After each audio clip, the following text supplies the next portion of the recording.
اور منگل تک اسرائیل کی جارحیت کو روکا گیا.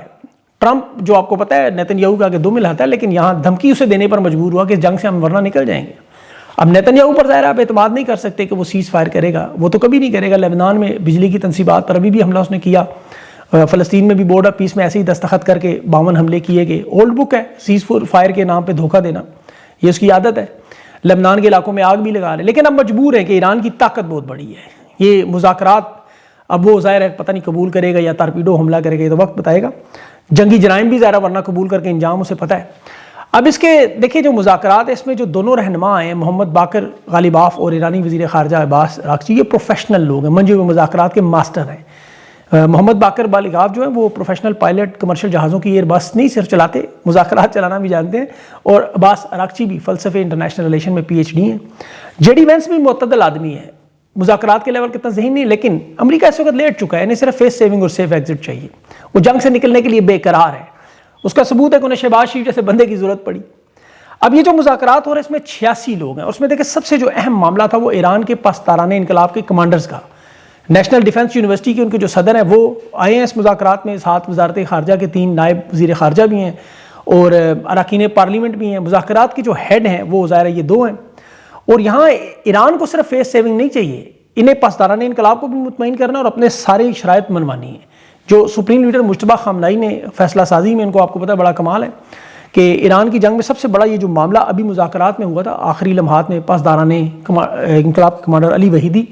وہ ان کے ساتھ کمانڈر ایک طرف تھے اور مذاکراتی ٹیم ایک طرف تھی، لیکن پھر مجتبیٰ خامنہئی کا حکم ویٹو ہوا اور اس میں پھر وہ 2 شرائط جو امریکہ نے فوراً تسلیم کی، $7 ارب جنوبی کوریا کے بینکوں میں غیر منجمد کرنا اور ایران کی مرضی کے مطابق امریکی مذاکراتی ٹیم جے ڈی وینس کو بھیجنا، اور اس کے بعد پھر یہ جہازوں کا معاملہ. اب دیکھیں جہازوں کا جو معاملہ تھا بڑا انٹرسٹنگ ہے کہ اس میں 3 طرح پاکستان کے جہاز بھیجے گئے. یہ بڑے ری فیولنگ والے ہرکولیس ٹائپ 6 لڑاکا طیاروں کے اسکواڈ کے ساتھ خالی آئے، کیونکہ اسرائیل حملہ کرنے کی انہیں کوشش کا خطرہ تھا اور اس میں ایران کا وفد اگر ہو تو بظاہر معاملہ پاکستان کی طرف جانا تھا. اسرائیل پہ تو کوئی اعتبار نہیں کرتا. ایران نے بہرحال ایک بڑا اہم مطالبہ کیا کہ ہم مناب اسکول کے بچوں کے قاتلوں کے سامنے نہیں بیٹھیں گے، الگ الگ کمروں میں مذاکرات کریں گے، پاکستان کے ذریعے پیغام رسانی ہوگی، ایک ٹیبل پر نہیں بیٹھیں گے، ایک ایک کر کے بے شک پیغام دیں. ابھی تک تو یہ طے ہوا ہے جے ڈی وینس کے ساتھ کسی بندے کی ایران کی تصویر بھی نہیں آئے گی تاکہ کوئی ترکیب کو گیم نہ کھیلیں، امریکی عوام یا دنیا کو تاثر دیں کہ جی ساڑی گل ہو گئی ہے. یہ مذاکرات جینون ہو گئے. اب دیکھیں ٹرمپ کو نے سٹک کیرٹ اپروچ کھیلی، ایک طرف دھمکیاں دیتا رہا، ابھی بھی دے رہا ہے کہ مذاکرات ناکام ہو تو حملے کریں، لیکن اصل حقیقت یہ ہے کہ اسرائیل بھی اتنا مجبور ہوا ہے کہ دہائیوں بعد اب اسرائیل اور لبنان کے درمیان پہلی دفعہ براہ راست رابطہ ہوا جو پہلے کبھی نہیں ہوا. ایران نے اس سیز فائر کے دوران جو اپنی جنگی طاقت میں اضافہ کیا، اس کی بھی انٹیلیجنس امریکہ کو مل چکی تھی کہ سیز فائر کے دوران ابھی ان دنوں میں اسلحے کے ذخائر میں بہت بڑا اضافہ ہوا. تو یہ صرف مذاکرات کے لیے نہیں آئی، یہ اگلے ممکنہ حملے کی تیاری بھی کر گئے ہوئے. امریکی انٹیلیجنس تو کہہ رہی تھی نا کہ پہلے ان کے پاس صرف ایئر ڈیفنس سسٹم جو چین سے انہیں ملا تھا، ابتدائی طور پہ بڑا ہلکا نمونہ جو مین پیڈ اسے کہا جاتا ہے، اس کا ابتدائی ورژن جس کو آپ نے دیکھا تھا وہ تھنڈر بولٹس جہاز جسے گرے تھے، اب وہ مکمل سسٹم بھی ایران نے لے لیا اپنے ڈیفنس کے لیے، پورے دفاعی نظام کے لیے. اسی تفصیل میں آگے بھی تھوڑی بتاتا ہوں. لیکن جو اصل معاملہ ایران کے 10 نکاتی ایجنڈا ہے، اب اس کی شرائط میں دیکھیں جنگ کا ہرجانہ جو آبنائے ہرمز سے محصول چونگیوں سے ایک ایک کنٹینر سے ایک ایک شپ سے جو 180 کے قریب گزرتے ہیں، 2 ملین سے 20 ملین ڈالر تک، اور پھر ایران کی پابندیاں ہٹانا. یہ آپ کو بتاتا ہوں آگے بھی. یورینیم کی افسودگی مکمل اجازت، یعنی کوئی انٹرنیشنل ایجنسی اس کا معائنہ نہیں کرے گی. اب ایران پر کوئی حملہ نہیں ہوگا. لبنان، فلسطین، عراق سمیت ہر جگہ سیز فائر کی پابندی کی جائے گی، اور ایران کے دنیا کے تمام بینکوں میں پڑے اثاثوں کو غیر منجمد کیا جائے گا. ان کے کسی سرکاری عہدیدار کو نشانہ بنانے کی کوشش نہیں کریں گے. موجودہ حکومت کا احترام کیا جائے گا، خود مختاری کا احترام کیا جائے گا، اور یہ اپنے بیلسٹک میزائلوں میں جو لانگ رینج ہے امریکہ تک پہنچنے والے یا یورپ تک وہ نہیں بنائیں گے. وہ پہلے بھی نہیں بنا رہے تھے. یہ تمام باقی اسلحہ بنائیں گے اس طرح.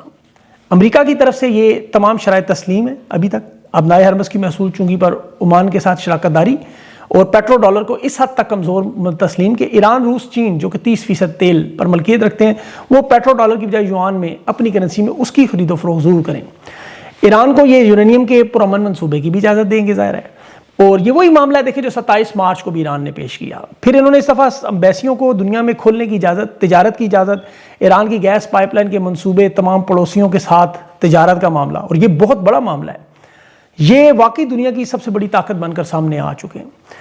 اب ایران کے وفد کے پہنچنے کے بعد پھر امریکی نائب صدر جے ڈی وینس بھی آپ کو پتا پاکستان آئے 21 سال بعد، ریڈ کارپٹ استقبال، فیلڈ مارشل محسن نقوی اسحاق ڈار وہاں موجود تھے، اور مخصوص شخصیت جو ہاتھ ملانے میں بڑی مشہور ہے انہیں دور دور رکھا گیا، اور شہباز شریف کو بھی بڑا دور رکھا گیا، مائنس کے اعلے کر لیا گیا، اور کہا تو جا رہا تھا کہ جاتی عمرہ میں دال چاول بنایا، کیونکہ جے ڈی وینس کی وائف آپ کو پتا ہے بھارتی ہے اور دال چاول بڑے اچھے بناتی ہے، لیکن انہیں سائڈ پہ کیا کہ دال چاول نہیں کھانے۔ اب شہباز شریف کو سائڈ پہ اس لیے رکھا کہ کوئی چاول نہ مار دے، کوئی اچھل کر گلے ملنے، کوئی ایسی حرکت نہ کر دے کہ نیا ڈرامہ لگ جائے، آپ کو پتہ ہے وہ ہر کام میں شغل ہی لگ جاتا ہے۔ تو یہ بہرحال نے جو فیلڈ مارشل نے استقبال کیا فوجی یونیفارم میں ایرانیوں کا اور سول میں امریکیوں کا، دونوں وفود کے، یہ اس پہ امریکی انٹرنیشنل میڈیا نے کہا کہ یہ کیوں ملے ہیں، اس میں ظاہر ہے وہ میرے خیال میں ایران کے وہ ایک جو وہ نیشنل ڈیفنس یونیورسٹی کے حاضر سروس ڈیوٹی کے وہ جنرل ہیں، اسے پاکستان میں خارجہ پالیسی کی جیت کہا جا رہا ہے شہباز شریف کو دور کر کے، لیکن فیلڈ مارشل صدر مملکت کے طور پر یہ شاید اپنی تیاری نظر آ رہی ہے ان کی، اور بہرحال ایران کی یورینیم کی 3% صرف بڑھانے کے بعد ظاہر ہے ان کی طاقت میں اضافہ ہوگا، اور معاشی اعتبار سے بھی ایران بہت جلدی اس تیل کی خرید و فروخت سے، کیونکہ یہاں میرے پاس جو اسٹیمیشنز ہیں وہ $3 ارب روزانہ کا تیل بیچ سکتے ہیں، $3 ارب، تو یہ معاشی مسئلہ ان کا جو ان کا نقصان آپ کو نظر آ رہا ہے، یہ جنگ کی تباہی میں انہیں کوئی اتنا بڑا مسئلہ نہیں ہے، وہ سارا کچھ پورا کر لیں گے۔ اور اس کی ابھی ایک بہت بڑی مثال میں نے دیکھی ہے کہ جو معجزاتی طور پہ نظر آ رہا ہے کہ ٹرین کا وہ جو نیٹ ورک سارا ان کا تباہ کیا گیا تھا وہ انہوں نے بحال کر کے دوبارہ چلا بھی دیا ہے۔ بڑی حیرانگی کی بات ہے، وہاں پہ زندگی بالکل رواں دواں ہے، لوگ اپنے کام کاج دفتروں پہ بھی جانا شروع ہو گئے ہیں۔ آپ دیکھیں کہ 47 سال کی معاشی پابندیوں میں یہ ملک اگر اس ترقی کے لیول پر پہنچا کہ جہاں امریکی نائب صدر نے تانا دیا کہ میزائلوں کی جگہ اپنی شہریوں کو سہولتیں دیں، تو ایران نے اس کے جواب میں ایک ویڈیو جاری کی، آپ وہ ویڈیو اگر دیکھیں تو ان کے جو ٹرین سٹیشنز ہیں، ایئرپورٹس ہیں، شہر ہیں، تو وہ جنگ سے پہلے بھی میرے کچھ عزیز ایران سے واپس بھی انہوں نے کہا 1 مہینہ ہم وہاں ڈھونڈتے رہے کہ گندگی نظر آئے، تو ہمیں گندگی نظر نہیں آتی، بلکہ عمران خان پوری دنیا گھومے ہیں، ایران جب گئے تو انہیں پہلی دفعہ ان کے الفاظ تھے کہ یورپ کے کسی بھی شہر سے ایران 3 گنا زیادہ ترقی یافتہ اور بہتر نظر آتا ہے۔ تو ایران تو خیر اس معاملے میں آپ کو پتہ ہے بہت آگے تک معاملہ جائے گا، لوگ وہاں خوش بھی ہیں کہ چلیں 16,000 حملے ہوئے، 16,000 حملے، ذرا غور سے سنیں، تو لوگوں نے تو 2-3 دن میں سکھ کا سانس لیا ہے، انہیں اس بات پر البتہ یقین نہیں ہے، انہیں پتہ ہے کہ ہو سکتا ہے یہ معاملہ دوبارہ شروع ہو جائے، 40 دن یہ برداشت کرتے رہے، ابھی وہاں خاموشی اور سکون ہے، لیکن آپ کو پتہ ہے کسی وقت کچھ ہو سکتا ہے۔ اب یہاں پر شہری تنصیبات، عمارتیں اور جس طرح 47 سال کی پابندیاں تھیں اس کے باوجود ایرانی چلا کر دکھا گئے، اب شہادتیں بھی ہوتی رہیں، اور اب تو ہر بندے کے ذہن میں یہی سوال ہے، دنیا امریکہ سے پوچھ رہی ہے افغانستان کی جنگ کے بعد کہ انہوں نے حاصل کیا کیا، کیونکہ زمینی حقائق آپ دیکھیں کہ حالات کیا ہیں امریکہ کے، پاکستان کے، اسرائیل کے، عرب ممالک کے، پوری دنیا کے، تو اس میں پاکستان کو تو ابھی تک دیکھیں سب سے بڑا نقصان عرب ممالک کے ساتھ ہوا ہے، جو عرب دنیا کے ساتھ تعلقات ہیں ہمارے وہ اب تاریخ میں لوسٹ لیول پہ ہیں۔ آج 11 اپریل ہے اور عرب امارات نے آج $450 ملین واپس لینے ہیں، $3.5 ارب کا قرضہ انہوں نے 3 قسطوں میں ادا کیا جائے گا، 11 تاریخ کو، پھر 17 تاریخ کو، پھر 23 اپریل کو، یہ $3.5 ارب عرب امارات کے چلے جائیں گے۔ پھر ابھی جو عرب امارات میں وہاں لوگوں کا دعویٰ ہے جو موجود ہے وہاں بھی، اور سوشل میڈیا پہ بھی پاکستانی کو بے دخل کیا جا رہا ہے، وہ بھی اپنی جگہ ایک بہت بڑا مسئلہ ہے، اور ایران کے ساتھ تعلقات کا فائدہ پاکستان کو ضرور ہوگا اگر پابندیاں امریکی ہٹاتے ہیں، تو گیس پائپ لائن اور تیل کی سپلائی کی وجہ سے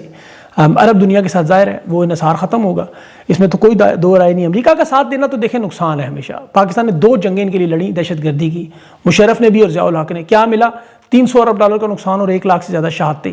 اور آج تک دہشت گردی کا شکار ہیں۔ جو کہہ رہے ہیں نا دنیا کی ہاں نام میں مذاکرات ہمارے ہوتے ہیں، وہ ہمارے اپنے مذاکرات افغانستان سے چین میں ہو رہے ہیں۔ انہوں نے نوبل انعام کے لیے ٹرمپ کو نامزد کیا، لیکن امریکہ نے سارے تجارتی معاہدے ہندوستان سے کر لیے، اسی طرح عرب دنیا کا بھی یہی ہوا، وہ بھی ساری کی ساری تجارت ہندوستان سے کرتے رہے، تو پاکستان کو معاشی طور پہ کوئی فائدہ نہیں ہوا ابھی تک، اربوں ڈالرز کی سرمایہ کاری کے وعدے ہی ہوتے رہے، عربوں کے ساتھ بھی یہی ہوا، دیکھیں وہ سونے کے جہاز تک ٹرمپ کو دیتے رہے، اسلحہ خریدتے رہے، مفت تیل دیتے رہے، لیکن وقت آیا تو کیا نکلا؟ ٹرمپ سمجھتا ہے صرف طاقت کی زبان، یاد رکھیں، چین کو اس نے دھمکیاں لگائی تھی، ٹیرف لگایا، اب چین کے دورے پر 14-15 تاریخ ہو جائے گا، روس کو بھی اس نے ایسی ہی دھمکیاں دی، پھر پیوٹن کا استقبال جہاز پہ کیا، اب ایران کی بھی دیکھیں محنت ترلا، تو یہ امریکہ کے لیے بہت بڑا نقصان ہوا ہے۔ پھر یہ جو تائیوان کے معاملے پر چین نے جو سیاسی تنازع تھا بہت بڑا، امریکہ کا سب سے بڑا کارڈ تھا اس ورلڈ پاور کے گیم میں، جو اقوام متحدہ نے تو تائیوان کو چین کا حصہ سمجھا مانتا ہے وہ، اب تائیوان کا یہ 2010 کے بعد یہ جو دورہ ہوا ہے اس میں یاد رکھیں کہ تائیوان صرف 130 کلومیٹر یا 150 کلومیٹر سے دور ہے، چند گھنٹوں میں اگر چین چاہے تو تائیوان کو اپنا حصہ بنا سکتا ہے، تو اب تو روس اور ایران ہی کافی ہیں امریکی جارحیت کے خلاف۔ اس دوران عرب ممالک کے بھی دیکھیں اڈوں کا جو حال ہوا، وہ تصویریں آپ نے دیکھی ہوں گی ساری، اور ایران پر تو حملہ کرنے والی ہر سلطنت کا زوال ہو چکا ہے، تو امریکہ کا بھی یہ تنزلی ظاہر پاور میں تو دوسرے تیسرے نمبر پہ چلے جائیں گے۔ اس جنگ میں چین اور روس بہت بڑے پلیئر کے طور پر سامنے آئے ہیں، دوسری طرف یورپ، کینیڈا، افریقہ، جنوبی امریکہ، ریاست جو عرب ممالک ہیں، یہ شاید اب برکس میں بھی اکٹھے ہو جائیں۔ چین کے ساتھ کی پہلے بھی تجارتیں اور قربتیں بڑھ رہی تھیں، آپ نے دیکھا ہو جنگ سے پہلے ان کے دورے تھے، تو یہ ظاہر ایک بہت بڑا بلاک چینج ہو جائے گا۔ اس کے اثرات پاکستان میں آئیں گے، وہ میں ہو سکتا ہے اگلے ویلاگ میں آپ کے سامنے کور کروں گا۔ فی الحال تو پاکستان میں جو معاشی معاملات میں قرضوں کا سب سے بڑا خطرناک معاملہ عرب امارات کا میں نے آپ کو بتایا ہے، سعودی عرب کی شہباز شریف سے ملاقاتیں ہوئیں، فیلڈ مارشل سے ہوئیں، اطلاعات نہیں آئیں کہ سعودی عرب کے جو پیسے ان کا کیا بنے گا۔ دفاعی معاہدہ ضرور پاکستان کا سعودی عرب سے تھا، مدد کا تھا، وہ جو کچھ ہوا وہ آپ کے سامنے ہے۔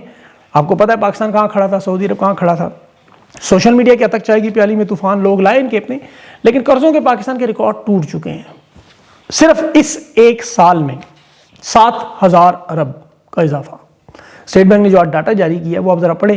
پھر جو پیٹرول کی قیمتوں میں رات کو شہباز شریف نے چونا لگایا، 258 روپے پیٹرول تھا، 322 کیا، 64 روپے بڑھایا۔